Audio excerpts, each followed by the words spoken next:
debate last night, Kamala Harris and Donald Trump. I mean, what a 90 minutes of – actually, it was a 3-on-1 debate, I think. I don't know. What was the guy's name and the girl's name? I made the joke. It was a menage a trois, which is what Kamala is accustomed to. Hardly Trump's first. It was It was a joke of a moderated debate. It was 3-on-1. It was, and not to count, like, they fact-checked Trump 4 times and they never fact-checked her, and then apparently she lied 2 more times than Trump lied. It was just clearly a partisan it was a partisan moderated debate from the beginning, and it was obvious throughout, but frustrating to watch. It was horrible. I don't know if you guys, my mom, Natalia's going to be showing you guys this I want to show you guys how my mom was watching the debate. She had to put a towel. So funny. She had to put a towel because she's like, I can't see her face. I can't hear her voice. And I was like, Mom, I understand. It was just, like, bro, just listening to her voice. Like, and Pat made a good point on the PBD podcast last night. Could you imagine hearing that just condescending, angry, entitled, just bitter human being? I always wonder if it's like my own preconceived notions now that I hear that because I so detest her. But it's irritating. The nasally, and I could hear her the potching of her mouth throughout the entire debate. Like, and I don't want to hear that when people are talking. I want to hear the sounds of their mouth. But she had a very, if anyone was noticing, a very shallow upper chest breathing. Yeah. I think she was very nervous. The only problem is well rehearsed, and she said the lines like Joe Biden. Okay, and look, and I want to go wrong because I want to hear Rob Conn, I want to hear you too, Brendan, and you, Viva. First of all, okay, and I get it. Trump is a gangster. He'll debate anybody, anytime, anywhere. He doesn't care. He's freaking 8. What is he, almost 80? Is he 80 yet? Just about 78. 78 years old. But the guy is a freaking machine. I would never, ever agree to a leftist legacy mainstream media fake news BS without ever again. I'd be like, you know what? We're going to have somebody from the left and somebody from the right. I understand that you want to go into the lion's den, but as we saw, it was as if somebody saw that and they didn't know any better. You know what they'd say? Obviously it was 3-on-1. It kind of feels, because look, guys, okay, this is my analogy with Kamala Harris. If you have failed every single test for 4 years in school, but for some reason the school keeps you in, just F after F after F, then you go to take the SATs and you do, oh my gosh, she scored at least, a 1,300, let's say a 1,200. She did great. In your head, I would be like, in my mind, I'd be like, wait a minute, something's off. Okay, yes, she had some time to practice, but wait a minute. It almost feels like you knew what was coming. And I don't know if you guys saw this or not. There was a whole, dude, that night, all night yesterday, there was this thing that she had it's a rumor that she had an earbud that was helping her speak. Apparently, it's not an earbud. It's a Tiffany's 18 karat with 9 to 10 millimeter South Sea pearl earring. I just want to know how much it cost. For the woman who, middle class, she knows what it's like to wear $3,000 earrings now. But here's the thing. Would you, honestly, Dave, and I want to ask Rob, all you guys, would you trust, no. Anybody on the left? How about this? In the UFC, when you come out to fight, they do a pat down and go around. If you guys check it, they look in your ears and to make sure you don't have anything. I'm not hearing devices, but any weapons. If I'd be like, no, I want to make sure. I want to inspect. This is all a leftist ABC. They're all on the same freaking team. I don't trust it. They even had her podium shortened so she doesn't look shorter than Donald Trump. Did you know that? Her podium was smaller. Rob, what do you think?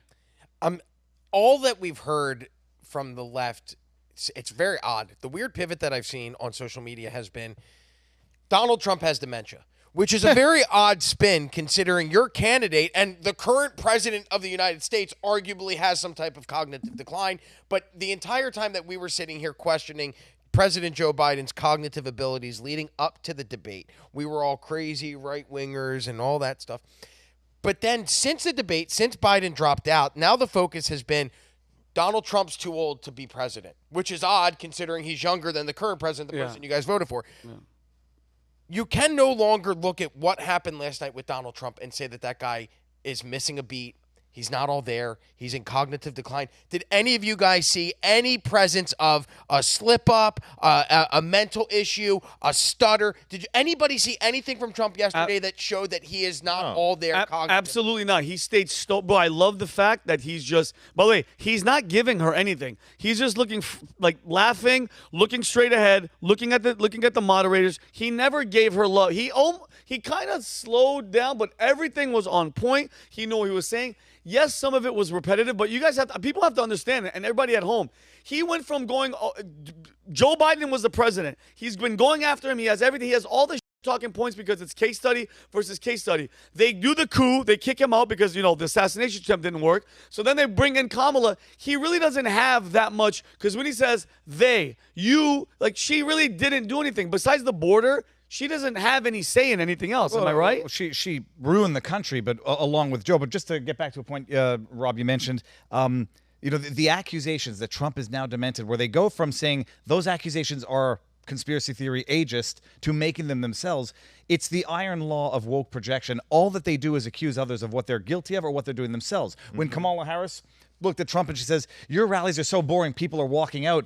No, they're not, but they sure as hell are walking out. The very few that show up to Kamala rallies are walking out immediately after the music is over, and they know it. So they accuse their adversaries of being that way. But no, he's sharp as a tack. People are going to listen to this, or at least the lefty haters, and say, cry more, guys, blah, blah, blah.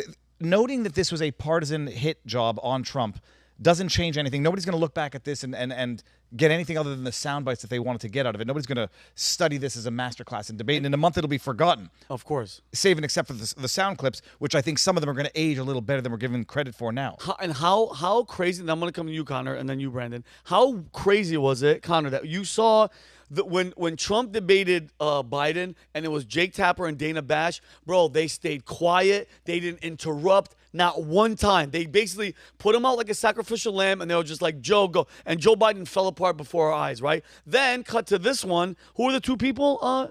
David Muir and Lindsay something. I can't remember her. We should call him name. David Lindsay Davis. Manure. Yeah. Lindsay Davis. By the way, they interrupted 9 times. It was the worst, bro.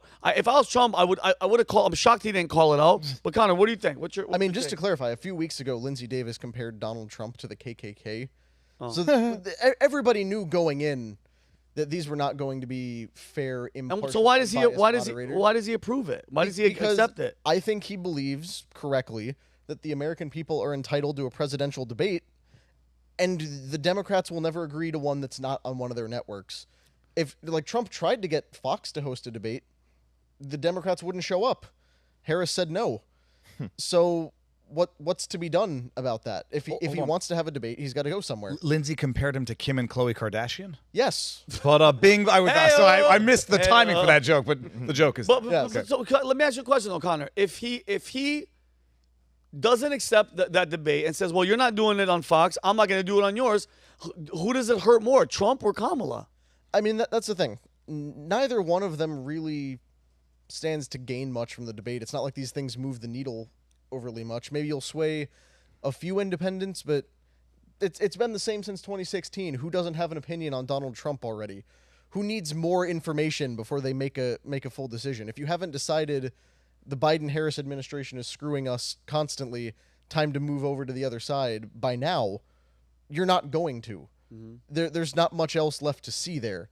So I think the reason they're having these debates with ABC is because he wants to do the correct thing, which is at least engage with his competition one time.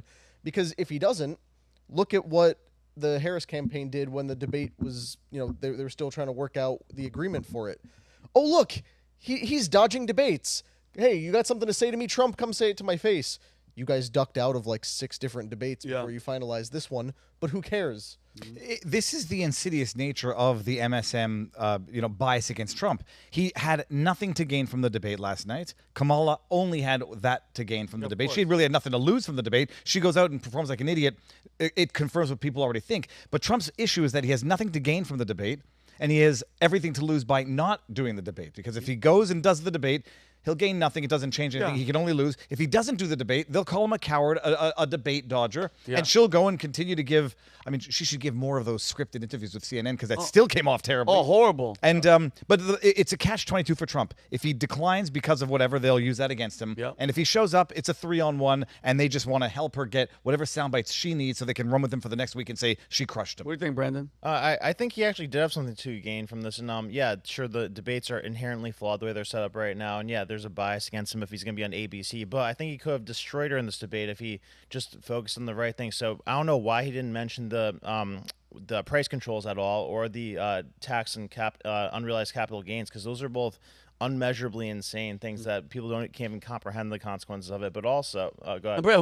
Brandon, so whose decision is that? Oh, that's his debate prep people then, right? Yeah. His people that are helping him. It's like, bro, you have to say that. And I get it, bro. Like, you're up there for 90 minutes to memorize everything. But anytime they talk about economy, that should be the first thing that you say is she said this. And that's something that's applicable to everybody, too, because there's never been a time where the government put in price controls and it hasn't resulted in shortages and hyperinflation. And then with unrealized capital gains, anybody who owns a house, that could apply to. So, I know the average person doesn't understand that, but it's as simple as if your house is worth $100,000, it goes up $25,000 in a year. You pay taxes on the amount that your house went up in value, but there's no guarantee that you're going to maintain that value in your house because the economy fluctuates. That doesn't make any sense. No, it's retarded. The problem is, though, it's a fair point. Those are easy things to nail. To go to the price controls, he did, mention that her parents are Marxists. To say taxing unrealized capital gains can, he said it can turn America into Venezuela in no time.